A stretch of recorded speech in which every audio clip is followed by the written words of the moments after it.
سلام فتوات تخطاتلتي سولودا ميديا انكوعنا بسولودا ميديا مسلام مساخم لمون كمتي استلمده حدشتن اواناون زيناتات حيزلكم قريب لخو لما عفا غوباي بايتو وكلت حزبي اتو تاغس ጫፎ አበ ዘሃብዎ መግለጺ ሻብዓይ ሃገራዊ መረጻ በዓወት ንምዝዛም ዘድሊ ምድላዋት ይገብሩ ከም ዘለው ገሊጾም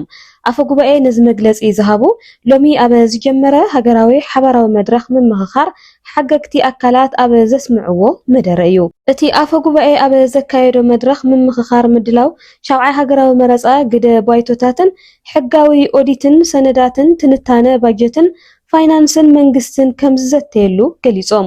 ባይቶ ወከልት ህዝብውን ሻብዓይ ሃገራዊ መረጻ ብዕውትን ሰላማውን ፍትሓውን ምዝዛም ዘድሊ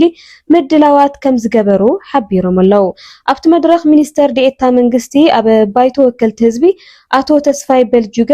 ንኻልኦትን ላዕለዎት ሓለፍቲ መንግስትን ተረኺቦም እዮም ምስ መደብ ኢቲቪ ዳጉ ዝተዘራረቡ ምሁራት ኣብ ህንፀት ሃገር እጃሞም ክጻወቱ ከም ዘለዎም ገሊጾም ኣብ ዩኒቨርሲቲ አዲስ አበባ ን45 ዓመታት ዘገልገሉ ኣብ ባይቶ ወከልቲ ህዝቢ ኣቦ ወንበር ቀዋሚ ኮሚቴ ጉዳይ መሰረተ ልምዓትን መጓዓዝያን ዝኾኑ ፕሮፌሰር መሐመድ ዓብዱ ምሁራት ነቲ ወለዶ ካብ መሰረቱ ንምቕራጽ ዓቢ ሓላፍነት ከም ዘለዎም ገሊጾም ፕሮፌሰር መሐመድ ኣብ ምህናጽ ሓያል ብሄራዊ ሃገረ ተራ ምሁራት ካብ ምውጣን ሓያል ፖሊሲታት ከም ዝጅምር ንህዝብን ሃገርን ዝጠቕሙ ጽሑፋት ናይ ምትግባርን ምትርጓምን መስርሕ ናብ ተግባር ክንለማመድ ይግባእ ኢሎም ምሁራት ብዝረኸብዎ ዕድላትን ኣህጉራዊ መድረኻትን ሓቅነት ኢትዮጵያ ንማሕበረሰብ ዓለም ብምግላጽ ኣብ ህንጸት ሃገር እጃሞም ከበርክቱ ይግባእ ኢሎም ምሁራት ሰፊሕ ኣረኣያ ዘለዎምን ብዓቢ ዋጋ ብሃገር ዝተምሃሩን ምዃኖም ብምግንዛብ ምሁር ነዚ ተረዲኡ ኣብ መስርሕ ህንጸት ሃገራዊ ኢትዮጵያ ናይ ሓባር ስነ መጎት ኣብ ምህናጽ ሓላፍነቱ ክፍጽም ይግባእ ኢሎም ሕጂ እዩ ንሃገራዊ ረብሓና ብሓባር ደው እንብለሉ እዋን ነዚ ድማ ምሁራት ህዝቢ ንምንቃሕ ክሰርሐለዎም ይብል ኣብ ዩኒቨርሲቲ ሐዋሳ ኣብ ኮሌጅ ማሕበራዊ ስነ ፍልጠትን ሰብኣዊ ስነ ፍልጠትን መምህርን ተመራማርን ፕሮፌሰር ምህረት ኣብ አብርሃም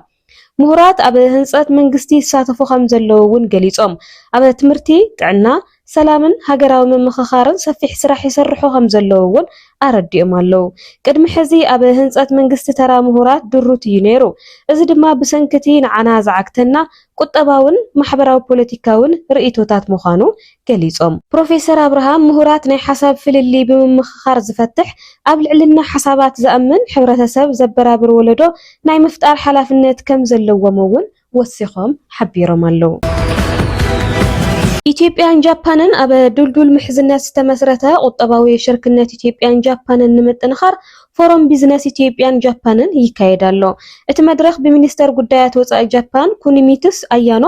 ዝምራሕ ኮይኑ ኣብ ልዕሊ 35 ኩባንያታት ጃፓን ላዕለዎት ሰበስልጣን መንግስቲ ኢትዮጵያን ወከልቲ ማሕበረሰብ ንግድን ዝተረኸቡ ልኡኽ ንግድን ኢንቨስትመንትን ተሳቲፎም ኣለው ኣብቲ መድረኽ ዝተሳተፉ ሚኒስተር ንግድን ዞባዊ ልምዓትን ኣይተ ካሳሁን ጎፎ ንልኡኽ ጃፓን ብዛዕባ ኣብ ኢትዮጵያ ብኩለ መዳያዊ ቁጠባዊ ሪፎርም ዝተኸፈቱ ዕድላት ንግድን ኢንቨስትመንትን መብርሂ ሂቦም እቶም ሚኒስተር እቲ መድረኽ ርክብ ንግድን ኢንቨስትመንትን ክልቲአን ሃገራት ንምጥንኻር ሓበራዊ ረብሓታት ንምርግጋጽ ኣብ ዝተፈላለዩ ዓውድታት ጽቡቕ ተመክሮ ንምልውዋጥ ዘኽእል ዕድል ምዃኑ ኣፍሊጦም ኣብ ቀጻሊ ሓቢርና ክንሰርሕን ሓሳብና ናብ ፕሮጀክትታት ንምቕያር ኣብ መንጎ ክልቲአን ሃገራት ዘሎ ናይ ኢንቨስትመንት ሽርክነት ንምዕባይን ኣበርቲዕና ክንሰርሕ ኢና ኢሎም ርክብ ክልቲአን ሃገራት ምጥንኻር ኣብ ማክሮ ኢኮኖሚያዊ ማዕቐፍ ብቕልጡፍ ዝዓቢ ዘሎ ቁጠባ ኢትዮጵያ ከም ዘመሓየሽ እውን ተገሊጹ ኣብ መንጎ ክልቲአን ሃገራት ዘሎ ናይ ወፍሪ ሽርክነት እናዓበየ ይኸይድ ኣሎ ኣብ 2024 ድማ 307.2 ሚልዮን ዶላር ኣሜሪካ ክበጽሕ ምዃኑ መረዳእታታት ይሕብሩ ጃፓን ኣብ ዓለም ካብ ዘለዋ 5 ቀዳሞት ቡን ኢትዮጵያ ዝጥቀማ ሃገራት ሓንቲ ምዃና እውን ተገሊጹ ኣሎ ኢትዮጵያ ዓብይ ሓይሊ ስራሕን ምቹው ናይ ኢንቨስትመንት ሃዋሃውን ከም ዘለዋ እውን ተገሊጹ ጃፓናውያን ኢንቨስተራት ኣብ ኢትዮጵያ ኣብ ዝግበር ናይ ወጻኢ ቀጥታዊ ኢንቨስትመንት ተሳተፍኦም ክሕይሉ ይዕድሙ ቀዳማይ ሚኒስተር ዶክተር አብይ አሕመድ ዝርከብዎም መራሕቲ ኢትዮጵያን ጅቡቲን ትማል ረቡዕ ኣብ ከተማ ጅቡቲ ጂኦፖለቲካዊ ዞባዊ ሰላምን ድሕንነትን ከምኡውን ክልታዊ ምትሕብባር ብዝምልከት ዘተካይዶም ክልቲአን ጎረባብቲ ሃገራት ኣብ ቀርኒ ኣፍሪካ ርኡይ ቁጠባዊ ምትእስሳር ዘለዎን ኮይነን ዘተ እቶም መራሕቲ ንግዲን ሎጂስቲክን ልምዓታዊ ጻዕርታት ኣብ ዝሕይልሉ መንገድታት ዘተኮረ እዩ ነይሩ ይብል እቲ መግለጺ ኣብዚ ሕጂ ዘሎ ኩነነት እቲ ሓደ ብዘይቲ ካልእ ክህሉ ኣይኽእልን እዩ ዝበለ ተንታኒ ኣህጉራዊ ሕግን ዲፕሎማስን ኣብ መንጎ ክልቲአን ሃገራት ዘሎ ጥቡቅ ቁጠባዊ ርክብ ዝገለጸ ኮይኑ ቀዳማይ ሚኒስተር አብይ አሕመድ ኣብ ቀረባ እዋን ናብ ጅቡቲ ዝገብርዎ ዑደት ክሳብ ዘይተደናጎየ ቁኑዕ እዩ ዝብል እምነት ኣለኒ ክብል ሓቢሩ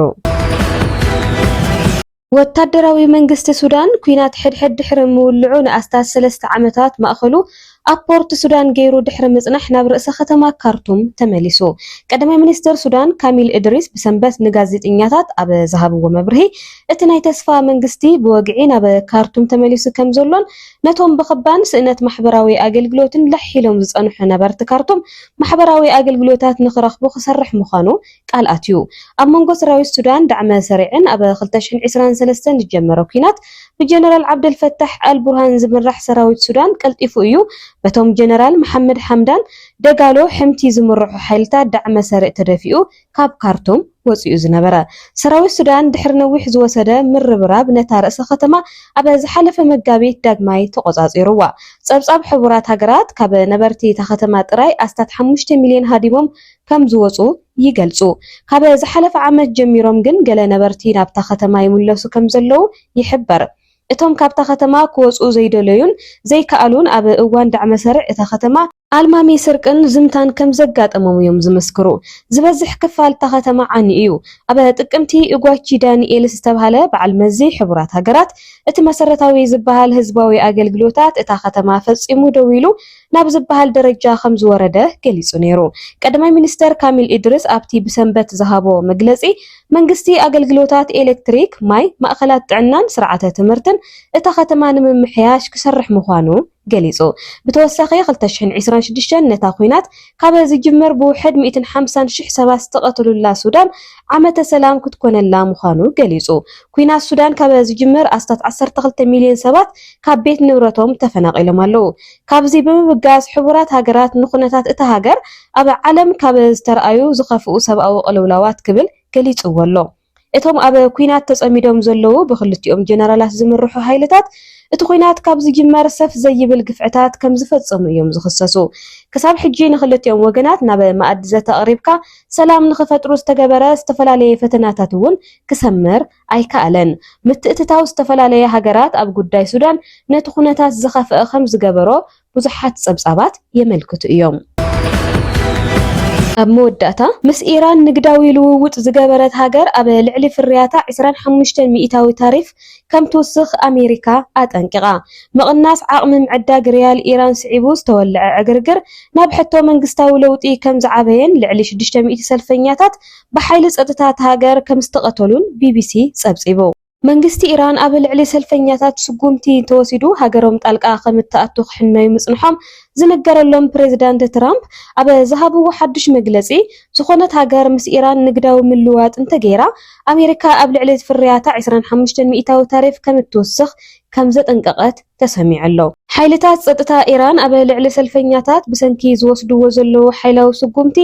ጎደናታት እታ ሃገር ብደም ጨቅዩ ዝብል መግለጺ ዘውፅአ ትካላት ሰብኣዊ መሰላት ስድራ ምዉታት መቕርቦም ንምፍላይ ኣብ ጥቓ መቓብር ካሕሪዛክ ኣብ ዝተሰርዑ ሬሳታት እናኣለሹ ከም ዝተዓዘበ ይገልጽ ብሕሱም መነባብሮ ዜጋታት ኢራን ዝጀመርዎ ተቃውሞ ኣብ መላእ እታ ሃገር ኣብ ዝርከባ ከተማታት ከም ዝተስፋሕፍሐን ንመሳጊድ ሓዊሱ መሓውር ዓፈና ሃይማኖታዊ መንግስቲ እታ ሃገር ዝኾኑ ትካላት ግዳይ ሓዊ ኮይኖም ምህላዎም ጸብጻብ ፐርሺያን ብሮድካስት ሰርቪስ የመላኽት ኣብ ኢራን ዝካየድ ዘሎ ተቃውሞ ብወጻእተኛታት ዝተሃንደሰን ዝሰልጠኑ ኣሸበርቲ ዝሳተፍሉ ምህላዎምን መግለጺ ዝሃበ መንግስቲ ኢራን ምስ ኣሜሪካ ንምዝርራብ ድልው ምዃኑ ሚኒስተር ጉዳያት ወጻኢ ኢራን ኣባስ ኣራጋንቺ ምግላጾም ቢቢሲ ጸብጺቡ ኣሜሪካ ብዝተሰሓተ ስልሒት ኣብ ልዕሊና ውግእ ከይትኸፍት ተዳሊና ኢና ዝበሉ ሚኒስተር ጉዳያት ወጻኢ ኢራን ልዝብ በቀዳምነት ኣድላይ ኢሎም ከም ዝኣምኑ እውን ኣፍሊጦም ኣለዉ ፍትዋት ተኸታተልቲ ሶሎዳ ሚድያ ንሎማዓንቲ ዝነበሩና ዜናታት እዚኦም ይመስሉ ነይሮም ስለምክታልኩም ኣዝየ ዘመስግነኩም ሰላም ንዓኹም ይኹን